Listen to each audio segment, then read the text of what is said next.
welcome back to Food Prep Guide. We are going to do a question and answer session today, and today's topic will be canning. I have lots of questions here that I have gathered, 10. We're just going to do 10 today, that I have gathered from questions that have been sent in from you all, from either YouTube or email or Facebook or something like that. And I realize that not everyone sees those questions and certainly don't always see the answers that I post to those questions. So I thought maybe if we did a Q&A video every now and then on different topics, that might be helpful to y'all. So y'all be sure to please let me know in the comments if you are even interested in question and answer sessions like this, and maybe what topics you would like to see Q&A sessions on. If you're even interested in that, be sure to let us know in the comments below, okay? We have a list of 10, so let's hop to it. In case you haven't heard, we have a Meals in Jars canning cookbook coming soon, and in the description box of this video you will find a link to the landing page for that. You can sign up on the wait list to be notified of its release, and when you do, you'll be automatically entered into our giveaway where we will choose one winner to win a free copy of the cookbook. If you're watching this video at a later date, it's possible the cookbook is already available. If that's the case, you'll be able to access that book in the same link in that same description box. If you're new here, we invite you to subscribe and hit that notification bell so you don't miss any of our upcoming tutorials on canning, cooking, food storage, and gardening. Okay, question number 1 is, why do we add water to meals in jars that have raw meat in them when the guideline is to not add water when canning jars of raw meat? And this is an excellent question that came from our Meals in Jars series that we had. And if you have not heard, our Meals in Jars canning cookbook is available. I will have a link to that in the description box below. It's going to be 30% off for a few more days if you're interested in that. So in those Meals in Jars series, y'all saw me pour in water on top of almost all of the meals that we did. And this person is correct. When we are canning jars of raw packed meat, we do not add liquid. And that's because as the raw meat cooks in the canning process, it releases a whole lot of juices and produces its own broth essentially in the jar. And it generally produces enough liquid to submerge the meat under a liquid line. And so we don't need to add any water, because that could potentially lead to siphoning and overfilling of liquid. So why did I top off these jars with water, even though some of them contained a pretty decent amount of meat? For instance, some of the recipes called for 2 cups. Some of them I had 2.5 cups of meat. They were raw packed. So the reason for that, and just really quick, I want to mention that when you are using already cooked meat, you do need to add liquid. So we are talking, this question is specifically about raw packing meat. And this is kind of one of the pet peeves that I have with tested, published recipes that we get from various organizations. And it's that they don't go and explain why they are doing things a certain way. And I'm a why person. I want to know why things are done a certain way. And when they are publishing recipes, it is just the recipe, generally speaking. They're not going into why they did it a certain way. So I will say that I don't have any information to pass along to you from the powers that be in the canning world that says this is exactly why they did it. I have a theory, and I'm going to tell you my theory, and that is based on the canning knowledge and research that I do have of safe canning practices, and I'm pretty confident that this is why. But the very simple answer is, well, I added water because they added water. If you look at the Meals in Jars recipes put out by Ball, and I believe there's a beef stew recipe put out by the NC HFP, I always get tongue-tied with that, and they add water. And so, and it's understandable for the beef stew because it's soup, but I add water to my Meals in Jars because they did, and those are the trusted recipes that we can go off of when we are trying to stick to safe canning guidelines. So that's the very simple answer, just because that's the way it was tested, so that's the way that I did it. But here's the kind of more scientific explanation that I can gather based off of the research and knowledge that I do have about canning. When we are canning a full quart jar of raw packed chicken, that jar is completely full of chicken, and therefore it's going to release a lot of juice, a lot of liquid, and produce its own broth, enough to submerge that chicken in the jar. When we are canning meals in jars, it's almost always mixed with some sort of vegetables, whether it be potatoes, carrots, peas, whatever, you name it. And in order to fit it all in one jar, we are decreasing the amount of raw meat that we are putting in that jar. The decreased amount of raw meat is just obviously going to produce a lower amount of liquid. Not enough to submerge the whole jar in water, not enough to submerge the whole jar in broth. So that is my understanding of why they did it that way. But like I said, the simple answer is that's how Ball did it, that's how it was tested, and that's how I do it as well. But I think that's why. I think there would not be enough liquid in the jar to keep the food below the liquid to keep the contents below the liquid line if we didn't add water, because there's simply not enough raw packed meat in there to submerge all and account for all the vegetables too. So hope that helps. Okay, question number 2. Is it okay to leave out ingredients? My camera is falling. I watched it slowly coming down while I was reading that question. Okay. Is it okay to leave out ingredients or change them in a recipe? For example, the pork recipe calls for bell peppers. Would it be okay to leave them out and or substitute them for onions? So we're getting into a little bit of gray territory here, and this is one of those things where if you are brand new to canning, I recommend sticking exactly to the recipe as stated, but if you have more experience and you have more know-how about the whys behind canning, we can do some substitutions. So the first question that I want to answer is, can I just leave them out? And the answer is yes, you can leave them out if you don't want them.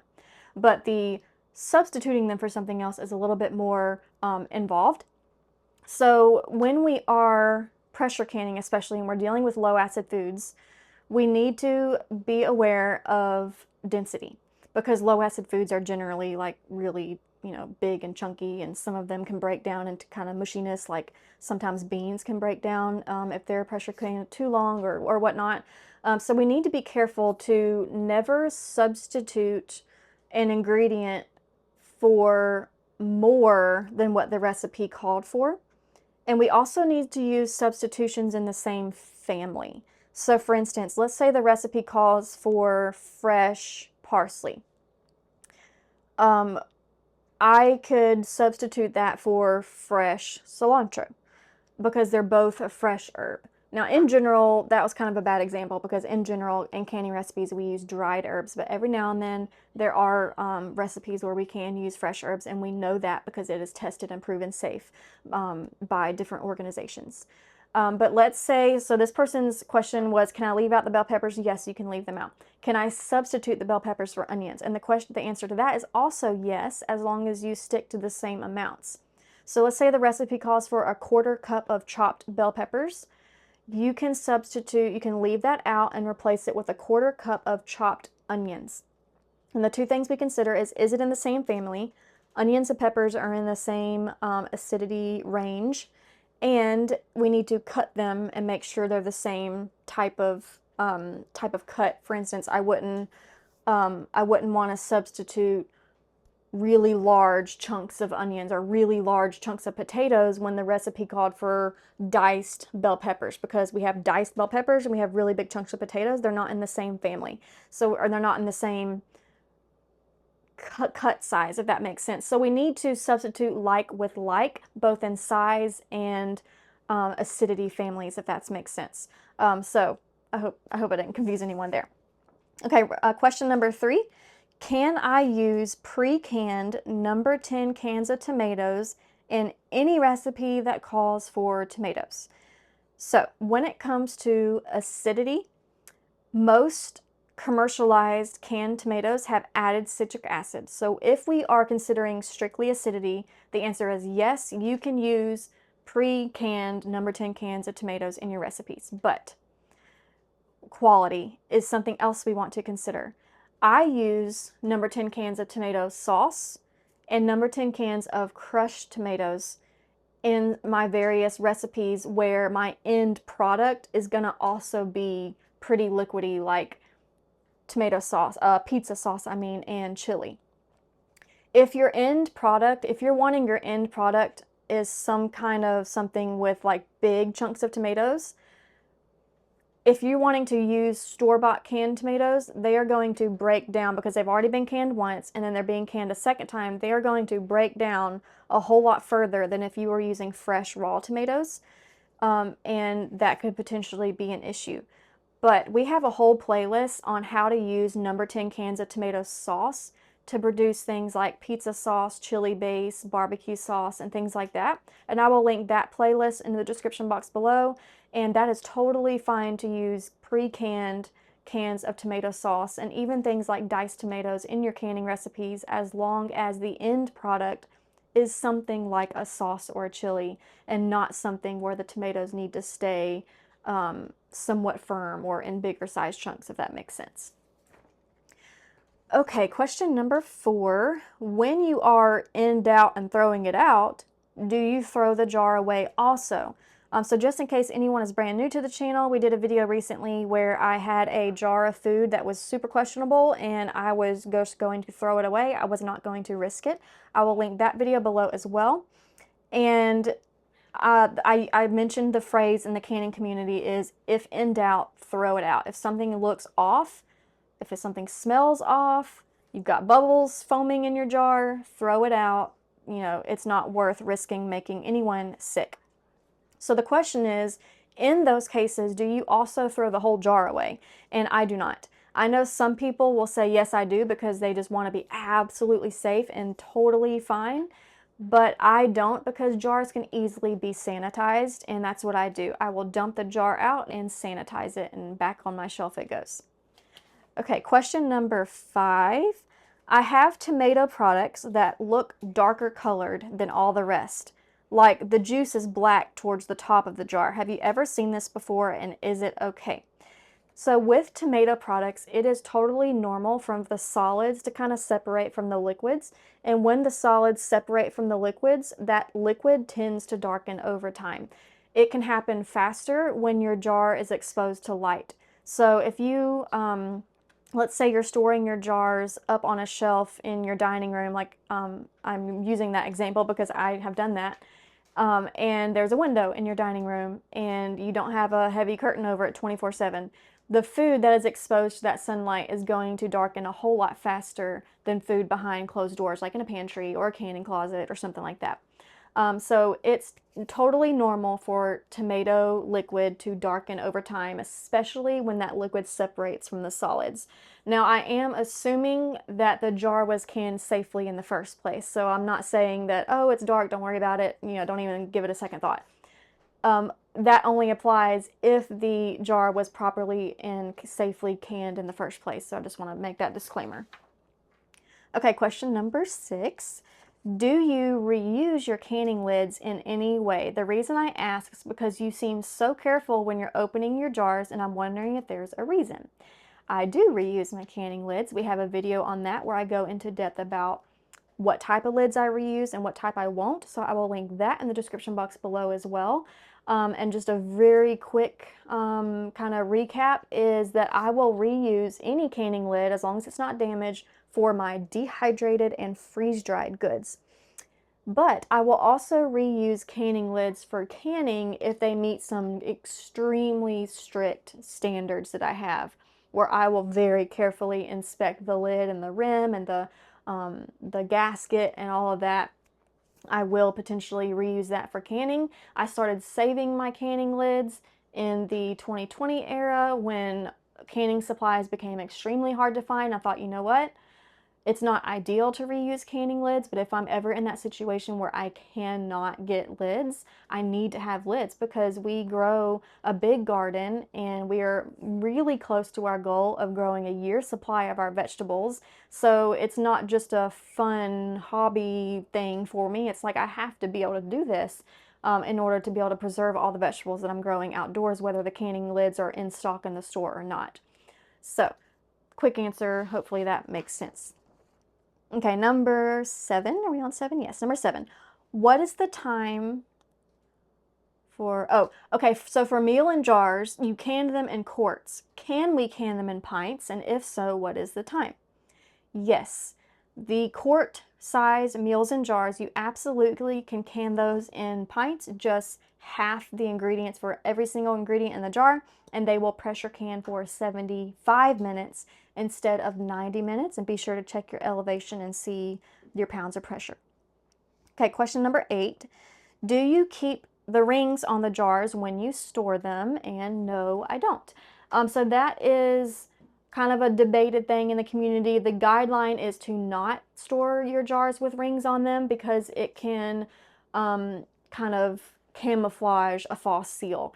So if your jar has a ring on it and your lid was a false seal, even though it totally looked like a good seal going up onto the shelf, and it comes undone or pops open a little bit, but that canning ring is sitting there holding it down, and it can make it less obvious to you that the jar has come unsealed, and it can lead to a pretty stinky pantry.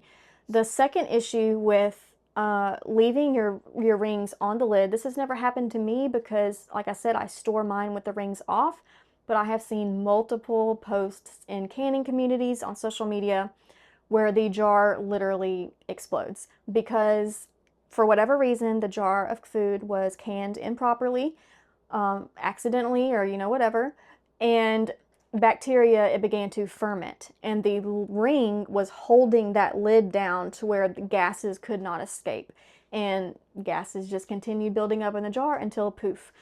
So that's the main reason why we leave the rings off. I know that many people are super duper tight on space, and they will put the ring on the lid, but not at all screwed on, just literally sat right on top of the mason jar. And that's just, personal preference thing from kitchen to kitchen. You do what you feel is most comfortable for you.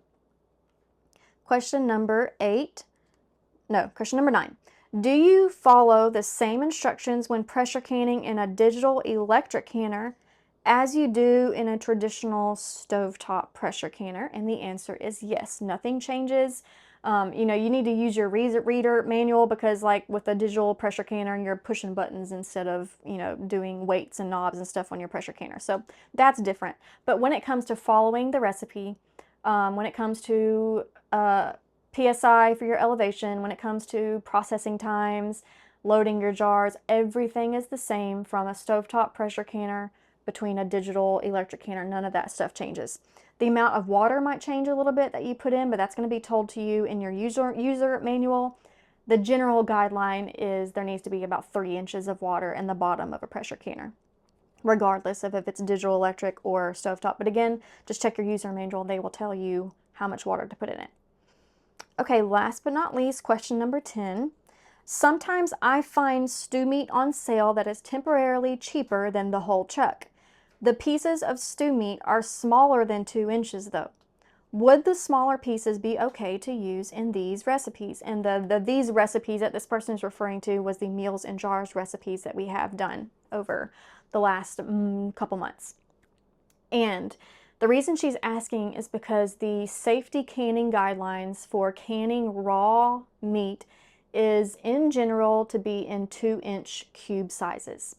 And she's saying the stew meat at the store is smaller than 2 inches. Is it okay for me to use it? And I'm going to say yes, because when it comes to canning guidelines saying that they need to be cut into approximately 2 inches, they're not saying that you need to take a ruler to every piece and make sure it's 2 inches.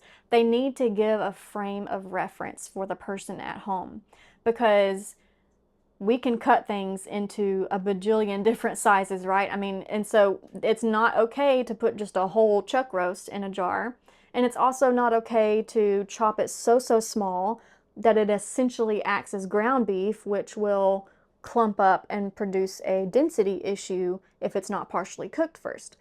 So in order to avoid those two extremes, they just give us a general frame of reference for what size your chunks need to be, and it is around 2 inches. If it's 1.5 inches, if it's 3 inches, it's fine. It needs to be just in that general frame. I have canned, chunked, already cut for me stew meat from the store before. Totally fine, not an issue. Okay, I think that was all 10 questions. Y'all, please let me know if these Q&A videos are helpful to y'all in any way, if you want to see some more. And if you do, drop down some topics that you might want to do a Q&A video on. Okay, that's all for today, and we'll see you next time. Bye.